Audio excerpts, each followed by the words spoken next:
Bienvenidos. Bueno, a mí me toca presentar a Jorge Uranga, un investigador, profesor de la casa, que va a hablar sobre el dióxido de carbono y qué cosas se pueden hacer con él. Fundamentalmente él ahora tiene un interés en la elaboración en la utilización del dióxido de carbono para materiales de alto valor agregado, y también por un interés de la remediación ambiental que devendría de poder tener medios eficientes de su captura. Así que los dejo con Jorge.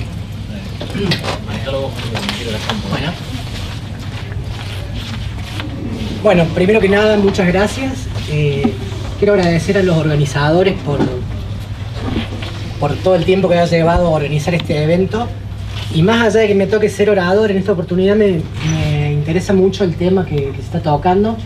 Me parece muy relevante, César, así que por eso les agradezco mucho poner sobre este tema que es bastante actual y al menos yo considero muy importante, no solo para el ámbito académico, sino para la sociedad en general.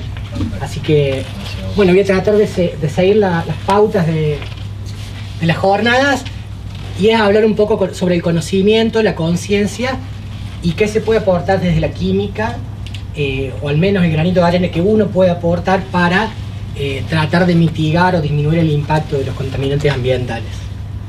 En particular yo no me voy a detener mucho en resultados propios, sino que me interesaría más plantear la charla como un ámbito de debate donde veamos algunos conceptos. Sí, brevemente voy a mencionar algunas cosas que nosotros hacemos, pero me pueden interrumpir en cualquier momento para discutir lo que ustedes quieran. Bueno, el título que escribí es un título un poco ambicioso y obedece a, digamos, una convocatoria de una actividad de divulgación. No crean que voy a salvar el planeta con esta charla.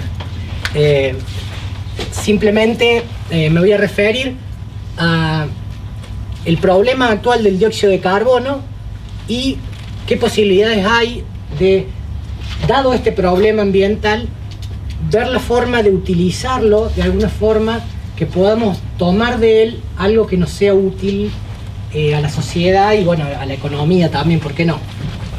Entonces, dicho esto, y como soy el primero que va a hablar de cambio climático, creo, me va a tocar introducir en el tema, al menos en la parte de gases.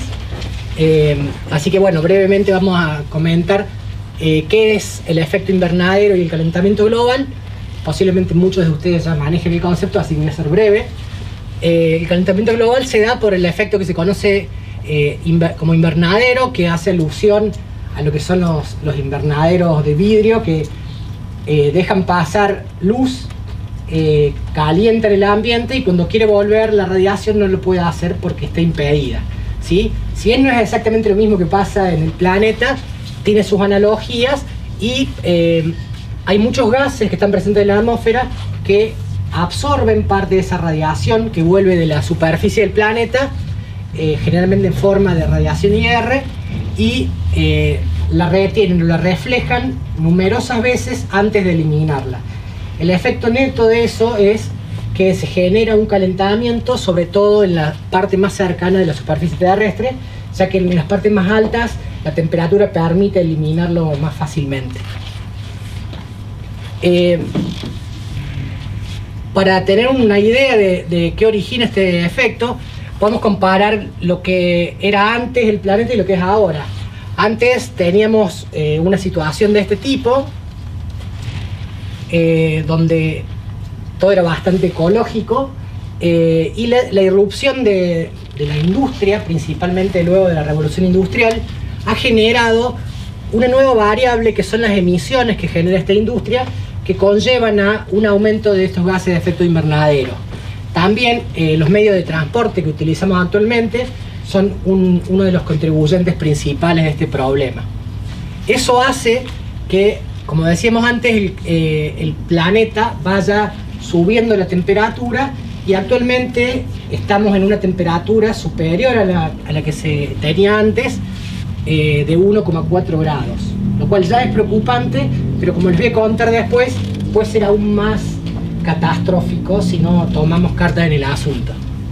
Si bien los gases de efecto invernadero son muchísimos y la capacidad de generar ese efecto invernadero depende de la estructura, por una cuestión de pertenencia voy a hablar solamente de uno de ellos, del dióxido de carbono, que es esta molécula que uno ve acá inofensiva, una molécula lineal constituida por carbono y oxígeno, y me voy a centrar en esta molécula y ya a lo largo de la charla espero que entiendan por qué. El ciclo del dióxido de carbono es un ciclo natural que se da tanto en las plantas como en las superficies acuosas, e incluso en las primeras apariciones de industria las emisiones no eran tan altas como para generar un problema. Muchos factores han afectado a que haya mucha más demanda de la actividad industrial. Gracias a ello obviamente tenemos muchas mejoras en calidad de vida, pero con ello también se ha perdido de tener en cuenta la gran emisión que se generó de dióxido de carbono. Y esto se debe a que principalmente las industrias que producen energía y muchos compuestos químicos por quema de combustibles fósiles o de carbón largan dióxido de carbono en cantidades monstruosas, ¿sí? Como consecuencia, obviamente, vemos que los niveles de dióxido de carbono en la atmósfera han ido incrementando de una forma continua, como se ve en la gráfica. Y algo que me parece incluso más preocupante es que hace muchos años que venimos discutiendo sobre los efectos de los gases invernaderos y se han hecho incluso tratados como el Tratado de Kioto, encuentros en Copenhague y con la idea de bajar las emisiones de dióxido de carbono. Pero si uno va a la realidad, esta es la gráfica que muestra la última medición del año 2019 que se tomó en mayo y hemos alcanzado el récord histórico de la concentración de dióxido de carbono. ¿Esto qué quiere decir? Que no solamente no hemos atenuado las emisiones, sino que continúan incrementándose de una forma bastante peligrosa. ¿Qué acciones uno podría implementar para tratar de apaciguar o de disminuir ese efecto del dióxido de carbono? Bueno, acá yo lo divido en dos categorías, pueden ser intercambiables, pero unas son las que se pueden tomar como adaptación al fenómeno que ya tenemos de calentamiento global y otras como acciones de mitigación. En cuanto a la adaptación, seguramente los efectos que estamos viendo ya hoy del calentamiento global, como el aumento de la temperatura, la irregularidad de las precipitaciones, el derretimiento de glaciares, incluso la desaparición de glaciares en Islandia, por poner un ejemplo, van a llevar a que necesariamente haya migración de personas desde lugares donde hoy son seguros hacia otros. Por ejemplo, nos olvidemos de las playas de Miami en unos años. Otro aspecto importante sería volver a reforestar territorios donde se ha talado o se ha sembrado otras plantas que no capturan eficientemente dióxido de carbono. Sería una buena forma de adaptar el ambiente a esta realidad. Por otra parte,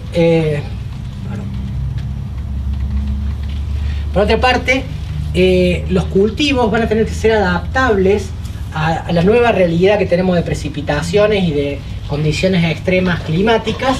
Por lo tanto, por ejemplo, los cultivos en invernadero van a ser una necesidad posiblemente en el futuro cercano. Otro aspecto de la adaptación es la generación de conocimiento sobre cómo adaptarse y cómo tratar de resolver el problema del cambio climático. En esta parte tenemos mucho que ver nosotros y las acciones que podamos hacer. Y también preparar protocolos para casos de catástrofes que parecerían exagerados, pero no lo son. Por otro lado, en cuanto a la mitigación,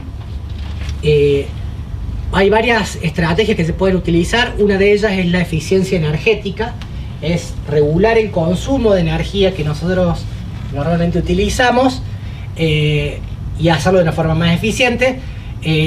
La utilización de energías alternativas como reemplazo de los combustibles fósiles, la electrificación o uso de energías alternativas para las producciones industriales de las cuales no podemos prescindir, el cambio en los hábitos de transporte, buscando nuevas alternativas de transporte más eficientes, que sean masivos y que no sean tan contaminantes. E incluso hay cuestiones que ya están establecidas en Europa al menos, como son las tasas a la emisión de dióxido de carbono. De esta parte seguramente Ezequiel le va a hablar en mucha más profundidad, porque es una persona que conoce muchísimo no solamente de la parte de energía, sino de la parte de bicicletas también. Así que bueno, esa parte Ezequiel le va a... Era más eficiente. Sí. Entonces, son esas acciones fundamentales para poder apaciguar el efecto del cambio climático, pero no son las únicas. Si uno analiza las predicciones de algunos organismos de investigación, ve que en el 2017 nosotros teníamos 405 ppm de concentración de dióxido de carbono en el ambiente.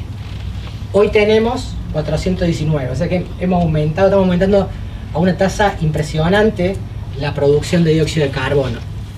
Ante esta situación hay muchos escenarios posibles y todos están discutidos en términos de cuáles serían los efectos que tendría esas concentraciones en el año 2100. Para que tomemos conciencia, si uno lograra eliminar completamente la concentración de dióxido de carbono en el ambiente a niveles preindustriales, que son los que se manejan con los que están en la escala de 0, ya hoy tendríamos un impacto de 2 grados en la temperatura. Y de ahí para arriba. Con la tendencia que venimos, yo soy más de los pesimistas que de los optimistas. Así que, además de todas estas acciones que son fundamentales, yo incluiría una adicional, que es la que a mí me interesa, que es una reducción drástica de la concentración de dióxido de carbono presente hoy en el ambiente. ¿Cómo se puede hacer eso? Bueno, hay distintas estrategias que se enfocan en capturar el dióxido de carbono, secuestrarlo para que no esté más presente en el ambiente, y tecnologías hay muchísimas. Yo acá les muestro esquemáticamente que una estrategia es tomarlo directamente a partir de los efluentes industriales, y eso es bastante inteligente porque si uno ve la matriz de emisión de dióxido de carbono entre producción de energía y de otros compuestos en la industria, es un 66% de las emisiones globales. O sea que capturarlo directamente a partir de la emisión es una muy buena estrategia para disminuirlo. El gráfico que está abajo es un ejemplo donde se captura directamente luego de una chimenea. Hay muchísimas tecnologías para hacerlo. Generalmente, de la parte que más conozco yo, que es la química orgánica, se utilizan aminas que tienen mucha afinidad por el carbono, del dióxido de carbono, y de ese modo se inmovilizan en forma de una especie química que se llama carbamato, lo que permite separarlo de los demás componentes de las emisiones, ¿sí? O sea, esta tecnología me permitiría separarlo y, ¿por qué no, después liberarlo y almacenarlo? Entonces, ¿qué sigue después de esto? Sigue el almacenamiento del dióxido de carbono, basado principalmente, de nuevo, en las emisiones industriales. Para ello, las tecnologías más desarrolladas están basadas en una premisa: capturar el dióxido de carbono, insertarlo en capas geológicas a través de tuberías. Tenemos diferentes tipos de capas, algunas de roca, otras que tienen combustibles fósiles, incluso capas freáticas, y en cada una de ellas se pueden establecer diferentes equilibrios con el dióxido de carbono y, digamos, contenerlo debajo de la alfombra sería, para que no esté en el ambiente. ¿Está bien? La sumatoria de estas dos tecnologías, la de captura y almacenamiento, da lugar a lo que se conoce como captura y almacenamiento de carbono, y ahí les muestro lo que sería un modelo de planta industrial, donde en el lugar donde se produce las emisiones es inmediatamente capturado y convertido, purificado a dióxido de carbono, y luego se inserta en diferentes capas geológicas, digamos, en las cuales pueden ser sectores que están rodeados de rocas impermeables, donde eso me aseguraría que al menos se va a quedar quieto ahí y no va a volver al ambiente. También en acuíferos subterráneos, porque como ustedes saben el dióxido de carbono tiene ciertos equilibrios en agua, entonces uno puede convertirlo en diferentes especies e incluso lograr mineralización del dióxido de carbono, que sería otra forma. Y otra forma un poco controversial es utilizar esa presión de dióxido de carbono sobre yacimientos de combustibles fósiles para facilitar la extracción.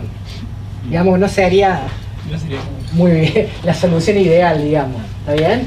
Sí ayudaría con la economía del proceso de extracción, pero estaríamos generando más dióxido de carbono a la larga, digamos. Entonces yo considero que estas tecnologías son muy interesantes, pero que no van a resolver el problema. Además hay que sumar un factor muy importante que es la parte de la tecnología para lograr esto. El costo de la tecnología para lograrlo es todavía hoy muy elevado. ¿Para qué? Para obtener un carbonato de calcio que no tiene un valor importante. Entonces, ¿están las empresas dispuestas a invertir en tecnologías y desarrollos para generar carbonato de calcio?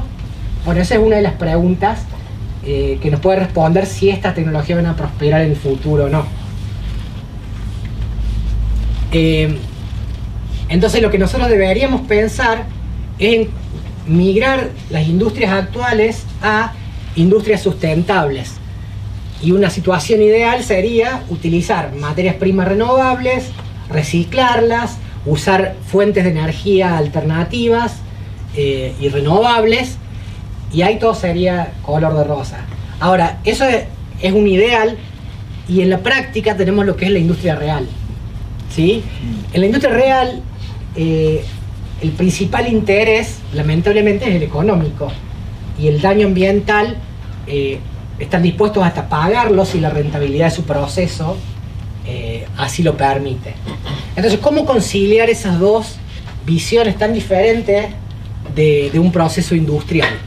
Bueno, ya hay mucha gente que ha trabajado en teorías para lograrlo, y una de ellas sería el ciclo neutro de carbono, donde uno produce sí el dióxido de carbono, pero lo captura en el mejor de los casos desde la atmósfera para tener el dióxido de carbono capturado, y luego lo utiliza en algún proceso que me permita obtener algún producto que tenga valor agregado, ¿sí? Ese punto para mí es crucial para cambiar la filosofía, porque si el producto que yo logro obtener vale la pena, va a motivar más empresas a ir hacia esa dirección, digamos. Entonces vamos a depender de los productos que formamos. Muchos de ellos pueden ser combustibles incluso, que luego de quemarse van a generar más dióxido de carbono, pero si yo logro capturarlo eficientemente, voy a tener un ciclo neutro de carbono, y hasta se podría ver al dióxido de carbono como una fuente inagotable de recursos, ¿sí? Perdón, ¿qué ejemplo sería ese? Ahí les voy a mostrar al final de la diapositiva un ejemplo muy claro sobre eso. Yo lo que ahora me quería... Vamos despacito. Ya le aplicó la curiosidad. Bueno, para complementar esto, lo ideal sería, ya que la concentración de dióxido de carbono en la atmósfera es abismal para el cambio climático, pero muy baja para materia prima, lo que decíamos antes de tomarlo de la industria es una alternativa muy interesante. Ahora, si una vez que lo capturamos, lo utilizamos, y en la situación ideal utilizamos como materias primas para modificarlo reactivos inocuos como el agua, residuos industriales o biomasa, por ejemplo, por citar algunos, y además energías renovables, tendríamos un ciclo perfecto que me permitiría producir compuestos de alto valor agregado e incluso combustibles. Respecto de la pregunta que recién hacían, está como me descalibrado, que un poquito fuera de foco la parte de abajo, pero bueno, eso sería un ejemplo que me preguntaban recién de cómo utilizarlo en forma continua. Si yo capturo el dióxido de carbono a través de alguna transformación que puedo utilizar luz solar, otro tipo de energía alternativa y agua, puedo producir ácido fórmico, puedo producir metanol, puedo producir metano, los cuales son considerados combustibles o al menos aditivos de combustibles, los cuales una vez quemados producen agua, que no es contaminante, y regeneran el dióxido de carbono. Es decir, si eso funcionara, tengo una de las soluciones energéticas de futuro. Eso es una teoría, obviamente. De hecho, esa teoría fue ganadora del premio Nobel en el año 98. Su autor fue George Olah, de Estados Unidos. Es lo que se denominó la economía del metanol, ¿sí? O sea, yo puedo a través de un ciclo continuo capturar, reducir y utilizar el dióxido de carbono como una fuente inagotable, ¿sí? Más allá de esa idea, estamos lejos todavía tecnológicamente de lograrlo, por varios factores. Uno de ellos es el costo del metanol, por ejemplo, que sale súper barato.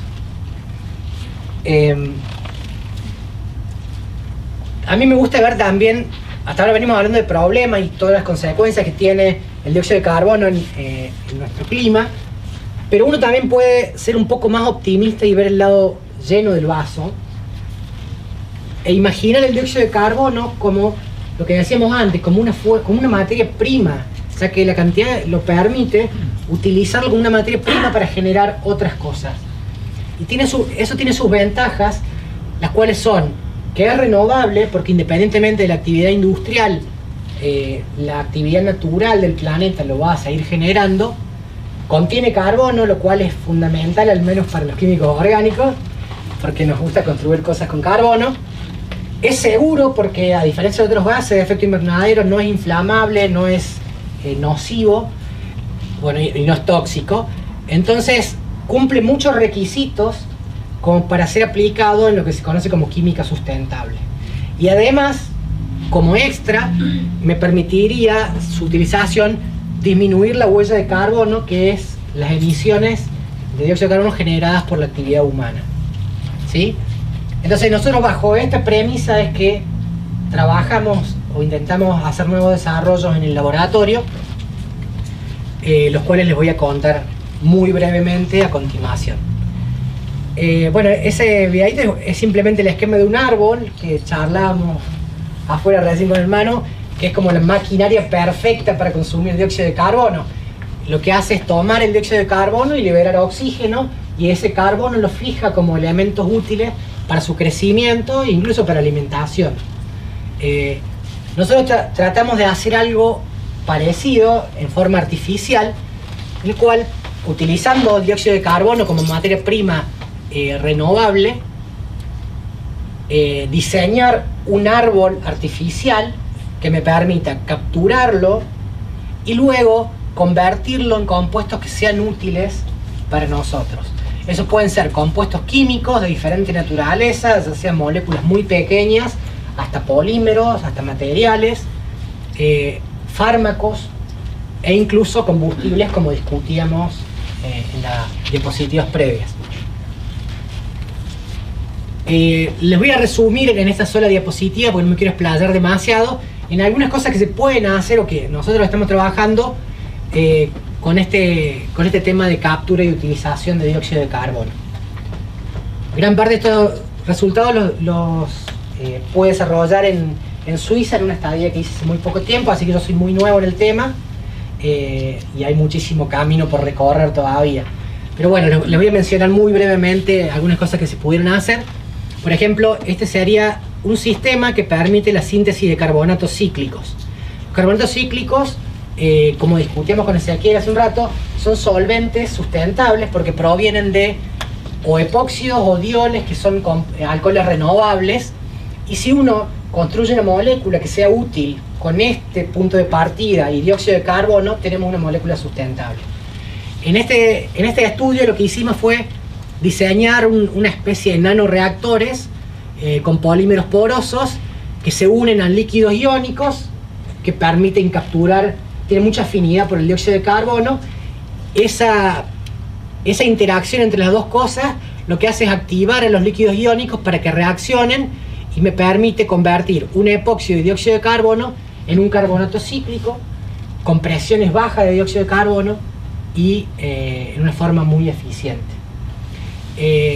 ya que mencioné la presión, otro dato importante cuando uno trabaja en la química de dióxido de carbono es las condiciones que utiliza. Porque no es lo mismo usar un reactor a 500 bares, que tiene su costo, porque uno puede decir el dióxido de carbono es gratis, y no lo es, sobre todo si uno trabaja en sistemas muy sofisticados. Entonces este sistema se pudo hacer con presiones atmosféricas de dióxido de carbono puro, ¿sí? Otro de los desarrollos que trabajamos está relacionado con lo que hablamos antes de la economía de metanol.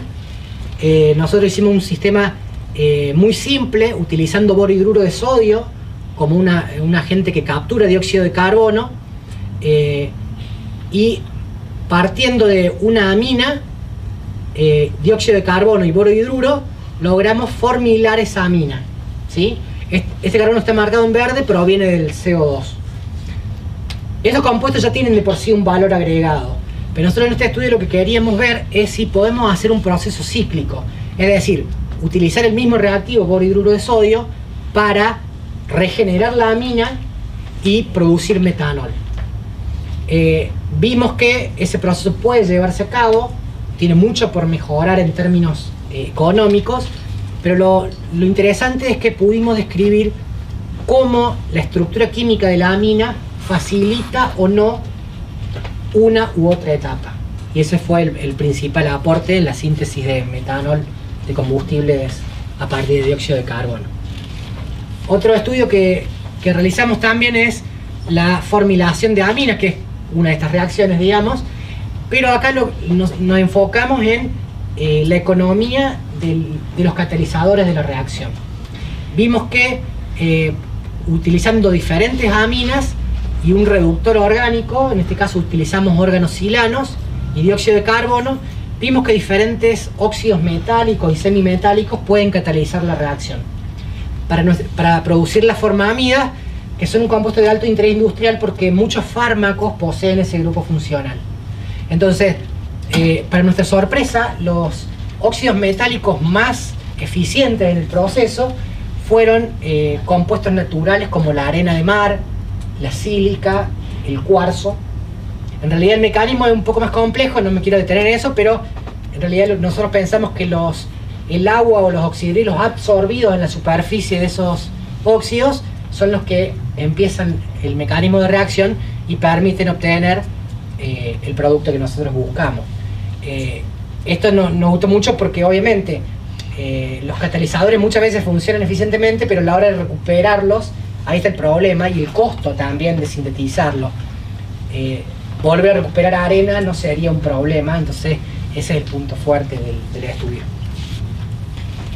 Y esto último que muestro es la primera que lo puedo mostrar, que en realidad es gracias a Gaby, que trabaja en el laboratorio con nosotros, y es el desarrollo de una metodología de formilación de alcoholes.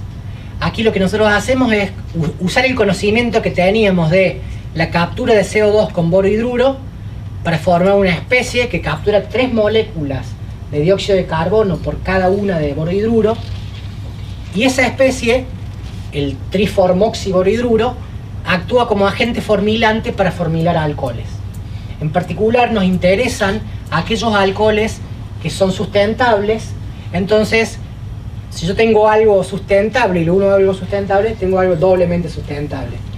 Estos alcoholes todavía no están explorados mucho en sus aplicaciones, si bien le sube un poco el valor agregado, pero nuestra idea es utilizarlos como compuesto de partida para modificarlos. Y la importancia que tiene esto, que está muy relacionada a lo regional, es que los alcoholes sustentables, muchos de ellos vienen de la biomasa, que es algo que producimos en gran escala en nuestro país. Entonces, utilizar biomasa y dióxido de carbono en combinación para obtener compuesto de valor agregado es algo que estamos buscando y en lo que tenemos algunos resultados interesantes por el momento. Además de que lo pudimos hacer acá, lo cual no deja de ser un desafío, porque no es lo mismo trabajar en Suiza que en Argentina con las diferencias que hay. Entonces, como conclusiones, para ser un poco optimista, yo les quiero decir que no todo está perdido, que hay algunas oportunidades más allá de la situación actual que tenemos con el cambio climático, y que es posible aprovechar el dióxido de carbono en nuevas aplicaciones. Esta que les mostré son algunas ideas, en curso a nivel mundial hay muchísimas, pero la idea es producir cosas útiles que permitan retroalimentar a la industria para volcar interés en el uso de dióxido de carbono como materia prima. Esa sería la idea, digamos, y en ese sentido trabajamos. Es un camino hiper largo, verde pero muy largo, y a lo mejor no estamos ubicados en la mejor posición para empezar, pero bueno, hay que empezar por algún lado y animarse a recorrer este camino de la utilización del dióxido de carbono para hacer cosas útiles, digamos. Ya para terminar, solamente les quería mostrar, este es el instituto donde estuve trabajando en Suiza, es la École Polytechnique Federal de Lausanne, un lugar espectacular para trabajar, no solamente por el paisaje lindo, sino por la gente con la que me tocó compartir, a los cuales no tengo más que agradecimientos. Él es Paul Dyson, fue mi supervisor durante mi estadía en Suiza, que aparte de su calidad académica, tiene una calidad humana impresionante y me permitió incursionar con su conocimiento de infraestructura en esta área nueva para mí. También a Tim, es un estudiante suizo que me tocó dirigir su máster cuando estuve allá. Estuvimos trabajando muchísimo juntos y la verdad que lo disfruté. Ashwin, que es un hindú que también estaba terminando el doctorado en el grupo de Paul, ahora está en India, con quien también interactuamos mucho, discutimos mucho, tomamos muchos cafés. Juan, otro de los discípulos de Paul, con quien hemos trabajado en muchas aplicaciones. Y por supuesto agradecerle a la gente de acá que me ha ayudado muchísimo a poder traer ese tema para la Argentina. A Ana, que lamentablemente se nos ha jubilado hace muy poco, así que nos ha dejado huérfanos. Y a Gaby, mi tesista, a quien, bueno, le tengo que agradecer muchísimo, no solamente haberla dejado yo huérfana cuando estuve en Suiza, sino su capacidad para poner a punto y poder implementar este tema en Argentina, lo cual lo viene haciendo muy bien. Como no todo es trabajo, también les quería mostrar algunas fotos de momentos de esparcimiento con los chicos suizos, con los chicos de Argentina, que este es el grupo de química orgánica. Y bueno, y también agradecer muchísimo a Juli, que es mi compañera y me ha acompañado incondicionalmente y me ha apoyado en todo, del trabajo a lo externo. Así que 1.000.000 de gracias para eso también. Y muchas gracias a ustedes por escucharme.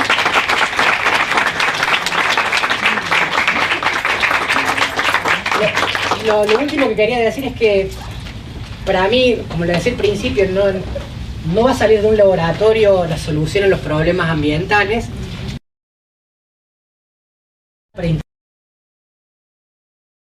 Energía y generar cosas interesantes entre todos. Por eso ahí les dejo mi mail para que nos podamos seguir comunicando y que esto sea el punto inicial de algo que trascienda la jornada del Día del Químico y que en lo que podamos seguir trabajando juntos. Así que bueno, muchas gracias. ¿Preguntas?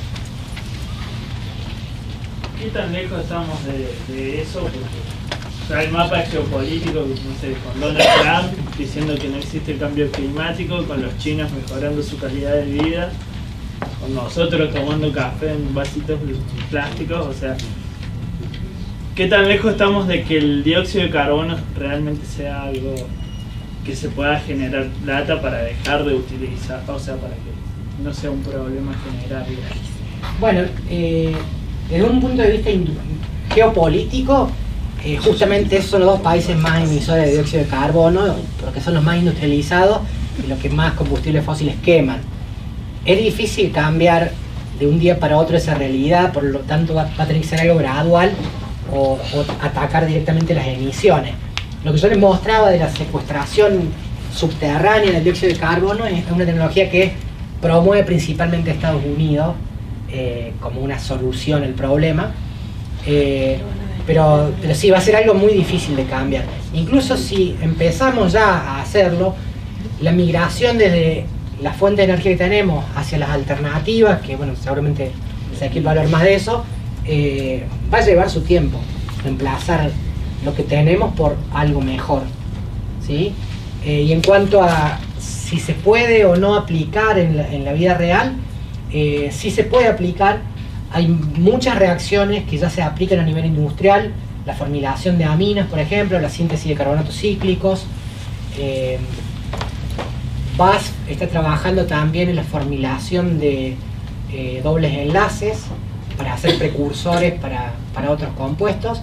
Así que yo creo que es una cuestión de, por el momento, el valor agregado que uno le puede poner al producto, pero en el futuro va a ser algo un poco más masivo.